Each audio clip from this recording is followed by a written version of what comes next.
Oublions jamais de placer les choses en perspective. Ça aurait dû être une grande célébration. C'est quand même gros ce qu'on évoque là. Très significatif pour bien comprendre tout ce qui s'est passé. Un professeur, pas comme les autres. Luc La Liberté.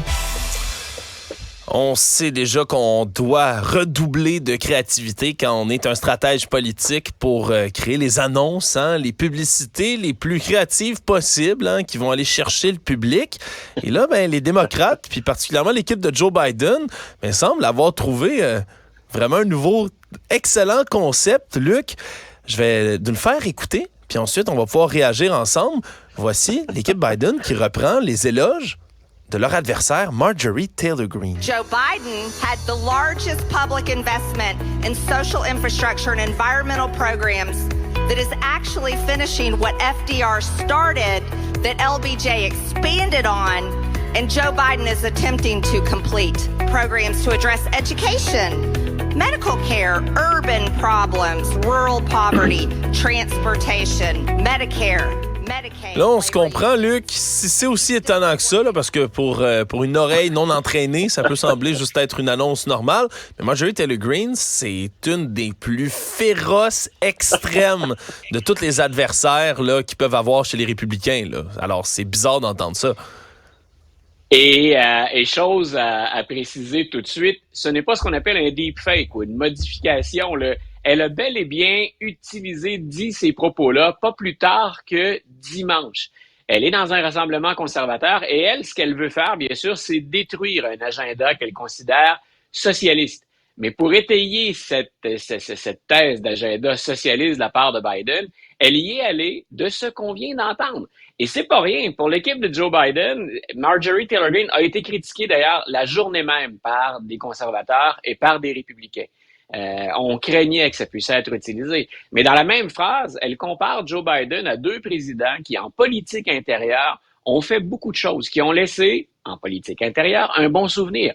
Franklin Delano Roosevelt, qui fait partie habituellement de la liste des 5, 6, 10 plus grands présidents de l'histoire américaine pour les Américains, et Lyndon Johnson, qui, s'il est mêlé à la guerre du Vietnam, et là, c'est moins glorieux comme fin ou comme parcours. De l'autre côté, il avait ce projet de la grande société, de Great Society, société qui était plus équitable, qui a reconnu plus de droits aux minorités, par exemple, mais aux pauvres ou aux plus démunis.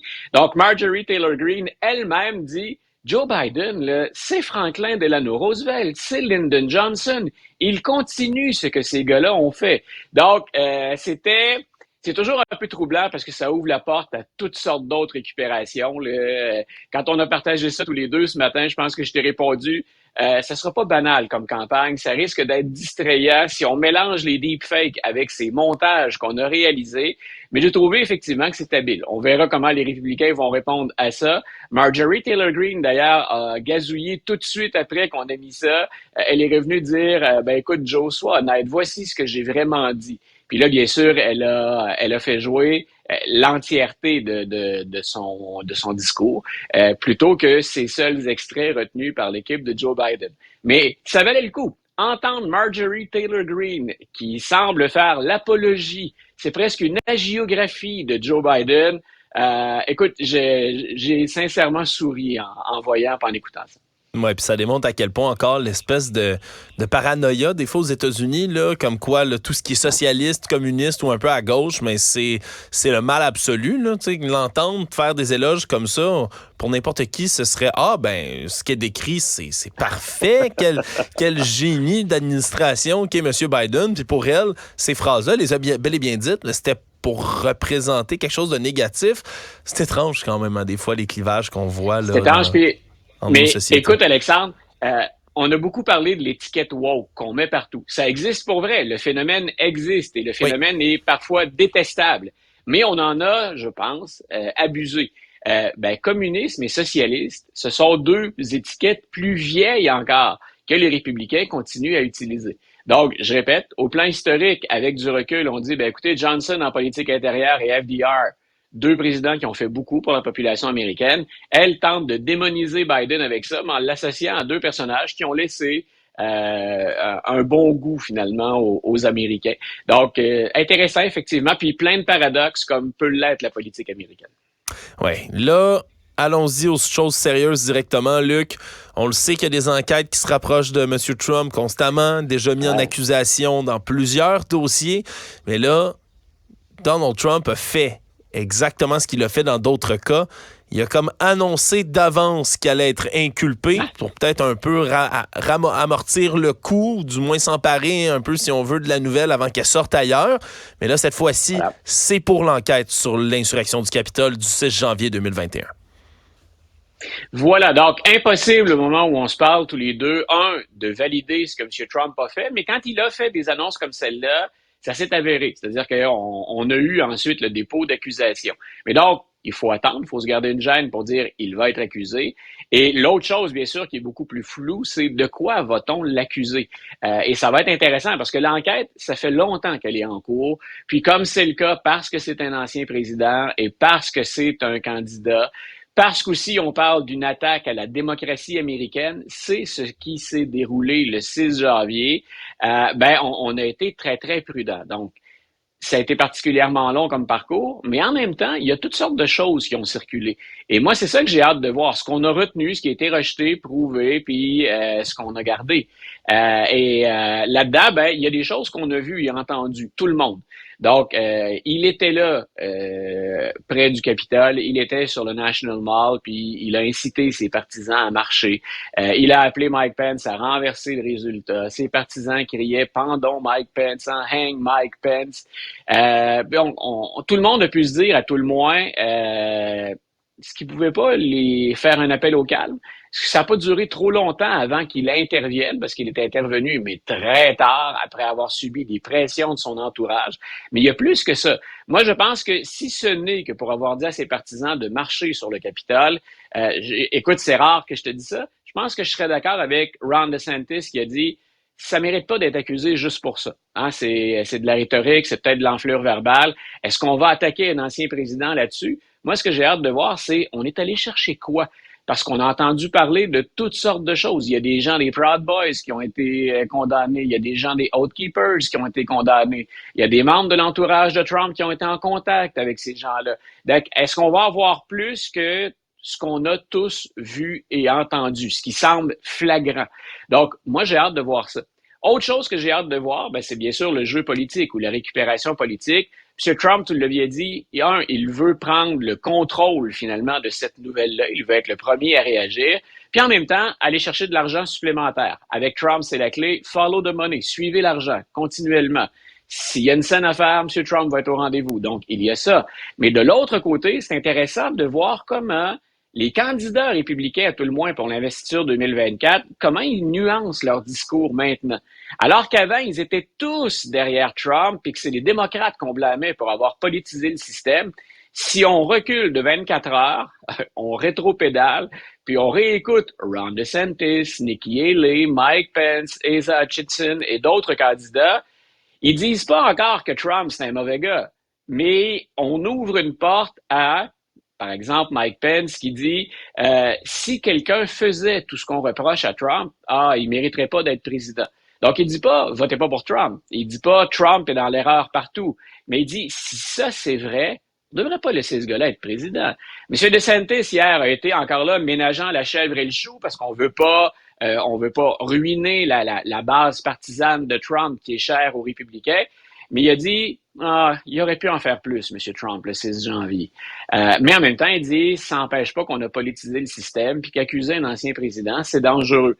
Et il a un peu raison, là aussi. Il va y avoir, on peut littéralement troubler la paix sociale le jour où on accuse autant Trump, mais imaginons qu'il soit reconnu coupable. Les débats actuellement, là, dans une autre cause qui est devant les tribunaux, c'est quand commence-t-on le procès? Puis on sait que M. Trump, on en avait discuté tous les deux, essaie de reporter les procédures après l'élection présidentielle. Donc, il semble pas qu'il va avoir gain de cause là-dessus. En même temps, ceux qui poursuivent Trump vont peut-être pas être capables de démarrer aussi vite qu'ils le souhaiteraient. Mais donc, tout ça va revenir nous hanter pendant toute la campagne. Et ça devient de plus en plus difficile de défendre Trump tant les faits sont incriminants. Et n'en déplaise aux partisans de M. Trump, on rend encore la justice à partir de faits et de preuves. Dans ce cas-là, M. Trump, des fois, il fait dans la caricature. C'est un peu le gars qui dit, écoutez, je vais commettre un crime, regardez-moi. et il le fait. Donc, que les tribunaux soient derrière M. Trump maintenant. Moi, je pense qu'on va avoir une autre accusation le fin juillet, début août, dans le cas de la Géorgie. Ça va en faire 4 majeures. Oui, puis il n'est pas le seul à se faire mettre en accusation aussi. Hein? Là, il y a des grands électeurs, des faux grands électeurs au Michigan qui, eux aussi, là, sont accusés. Voilà, puis au Michigan, puis encore là, on est dans un État qui n'est pas un État 100% démocrate. C'est un État mauve, hein, ou violet, un mélange de bleu démocrate puis de rouge républicain. Si les gens doutent encore qu'on a essayé sincèrement des stratagèmes pour renverser, invalider les résultats de l'élection, ben là, c'est un autre procureur qui, cette fois-là, dit il y a 16 personnes qui ont signé des documents disant qu'ils étaient des grands électeurs et qu'ils souhaitaient voter pour Donald Trump. Aux États-Unis, la population ne vote pas directement pour le président. On vote pour des grands électeurs qui, eux, ensuite vont enregistrer, la plupart du temps, le vote de la population. Là, il y en a 16 qui ont signé des documents disant « Nous sommes des grands électeurs, on appuie Donald Trump ».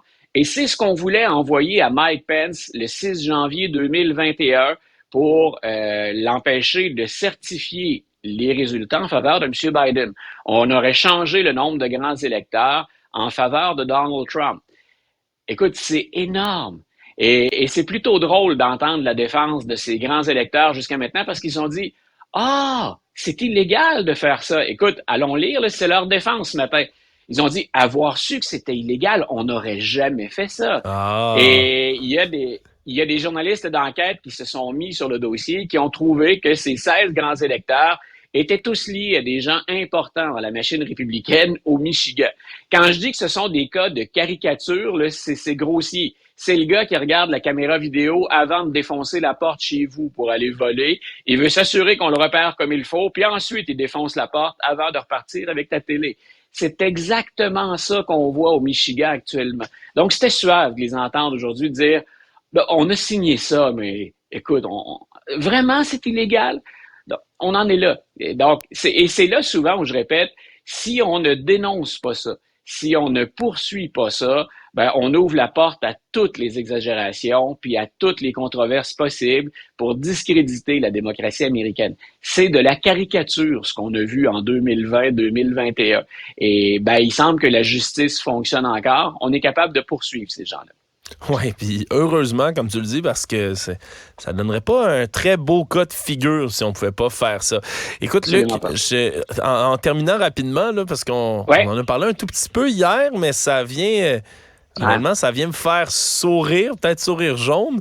Quelqu'un qui pourrait peut-être participer au Darwin Award, semble-t-il, de la pire idée jamais eue peut-être pour quelqu'un. Un soldat américain qui s'en va faire un petit tour en Corée du Sud, passe dans la visite de la zone démilitarisée entre les deux Corées, hein, l'espèce de no man's land qui entre les deux, qui évidemment est gardé et bardé de soldats, puis décide, lui, d'aller se prendre une petite marche jusqu'en Corée du Nord. Écoute, Darwin Awards, très bon choix, très bonne référence pour ce soldat-là. C'est bien sûr un militaire. Il semble qu'il ait été détenu au préalable en Corée du Sud. Et quand on l'a laissé sortir, sciemment, il s'est pas égaré. D'abord, on peut pas s'égarer dans la zone démilitarisée, là. Non. Donc, mais il le fait sciemment. Il décide de partir pour la Corée du Nord. On en sait encore trop peu sur ses motifs, sur les raisons pour lesquelles il fait ça.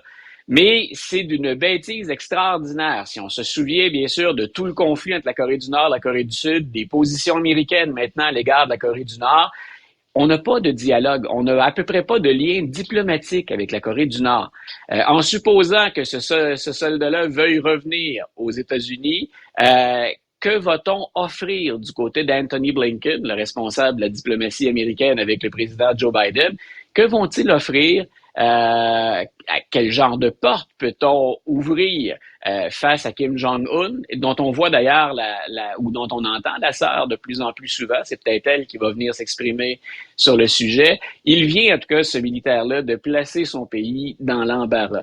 Les Américains n'ont pas pour habitude d'abandonner les leurs. On l'a vu avec les négociations avec la Russie, où ce qu'on a donné aux Russes en échange de prisonniers politiques, c'était énorme, hein, c'est pas équivalent. On a libéré des gens qui étaient beaucoup plus dangereux que ceux qu'on tentait de sauver. Il y a fort à parier donc que la population américaine va demander à ce qu'on puisse venir en aide éventuellement à ce soldat-là.